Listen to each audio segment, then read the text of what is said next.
Hey guys, it's Christopher Ayers here again, and about 2 weeks ago I posted a video on how to update your sync system to version 2.2, which includes Android Auto and Apple CarPlay. But what I didn't show you was how to actually get Apple CarPlay, and that's needed through the replacement of a USB hub. Now, sorry if a little dark in here. It's about 9 degrees outside, so I'm in my garage. I do have a light with me, so we're going to go ahead and install this, and I'm going to show you how to do that. And then after that, we're going to go ahead and jog through the Apple CarPlay and see exactly what kind of features it offers and how to get to them. All right, so let's move to the install of this first. Okay guys, so during this install, the first thing we're going to have to do is open the center console here, which will display this USB port. And as you can see, the new USB port, it's pretty much an exact match. It just has a couple extra connections on the bottom. So the first thing we're going to do is get this USB port out of here. And since we are using plastic, I do have my straight plastic trim tools. And if it does get to be a little bit more difficult, then I do have also a metal trim tool. So the first thing we're going to do is we're going to go and we're going to start in on the right side here. Like I said, I'm going to use my plastic tool for this. Alright, so my number one reason for using plastic is because trim interiors like to scratch when you put metal against them. Sometimes even plastic. So to prevent gouging out anywhere around the sides here, that's still going to remain. I'm just going to pop this in here and pry it out from the side.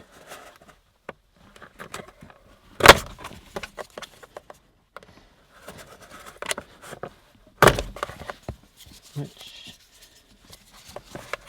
is a little difficult because of the angle and the room you have to work with, but got it lifted there. Just work it down to the other side here. Keep working it. And pretty soon we can pull it out with our hands. Just like this.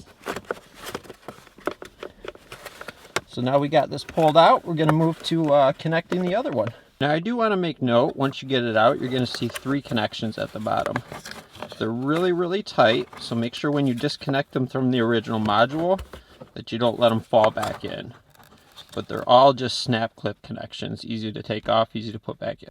Now once you get them out, you're going to realize that you have 3 different connections here. And they all pop just like your standard connection under the hood would, where you push in the tab and release it downward. And so what we're going to do is take a look at the new module. It's right here. Take a look at the old module, which is right here. None of the connections have changed. The only thing that's changed is what output the new module is going to give the vehicle. So this vehicle is enhanced for Apple CarPlay where the other one was not. So we're going to go ahead and make the same 3 connections and push it right back into the slot. One important note on this is when putting it back together, make sure you make this long, wider connection. I'll show you a little better right there. This wider connection, do that one last as it covers up the push retainer for this one right here. Alright, now that we've got the connections all made at the bottom, they're all snapped in. Now we're going to push this back into place. Now if you live somewhere freezing cold like I do, you're going to run into the wires being a little bit hard, say harden up in the cold. If you live somewhere warm, it's probably going to be a little bit easier, but there is a little force intended into snapping this into place. So push it down. So we hear it snap, snap. And as you can see, no difference from the original one and no damage. Alright guys, I dimmed the lights just to show you when you turn it on that you should see the USB port, the outline, light up in a bluish color. And that will signify that you've got power going to the USB port. Now let's plug the iPhone connector into that and plug it into the phone and get Apple CarPlay going. Alright, this is what should pop in when you put your iPhone and connect everything, is Apple CarPlay is connected. Some sync services will be replaced. While connected, CarPlay can be disabled in settings. We're going to go ahead, hit continue. And then obviously the privacy and terms of use. Apple CarPlay may collect and use vehicle data such as location, speed, fuel level. Ford is not responsible for Apple CarPlay's user data. Ford may disable Apple CarPlay at any time and avoid distractions and use voice controls. Let's agree. Do we want 911 assist? I'm going to go ahead and skip this right now, in case you're in an accident. And it brings up Apple CarPlay.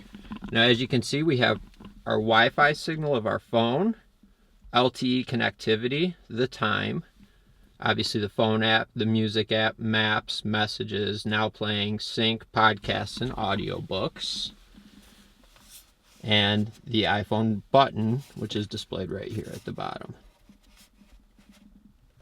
So if we go to the phone, you can have With whom would you like to speak? Siri's involved, or we can just show contacts and go through all those, you know. Obviously, contacts, you got your keypad, whatnot. We'll go back to the main screen by pressing that. Music's going to display all the music that you have on your phone. If you have any playlists, or you can go to Apple Radio, which I currently do not have. So you basically just go to albums and, you know, look at what albums you might have there. Library back. And then the best part is Apple Maps.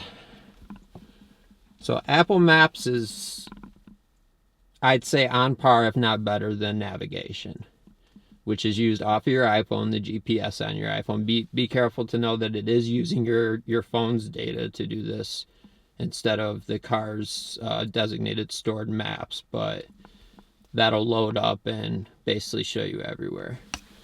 So we'll get out of there, and let's see what Ford Sync does. It just goes right to station, and we also have an added button of Apple CarPlay. I know you guys probably didn't need a how-to on how to change your USB hub out, but I like to just kind of serve on the better side. You know, you'd rather have some kind of information out there than nothing, because you never know what you're going to stumble into. I hope you guys enjoyed the video. I hope that you guys are all in works of getting, you know, Sync version 2.2, as I showed previously in one of my episodes, which I'll link off to the side here. And I will also link the part number and give an image of that in this video. You can access that by just clicking more below. I hope you guys enjoyed the video. If you do, I always appreciate a thumbs up. If you didn't, the others just as well. And I hope to see you guys soon. Keep subscribing, and look forward to more content. Thank you, guys.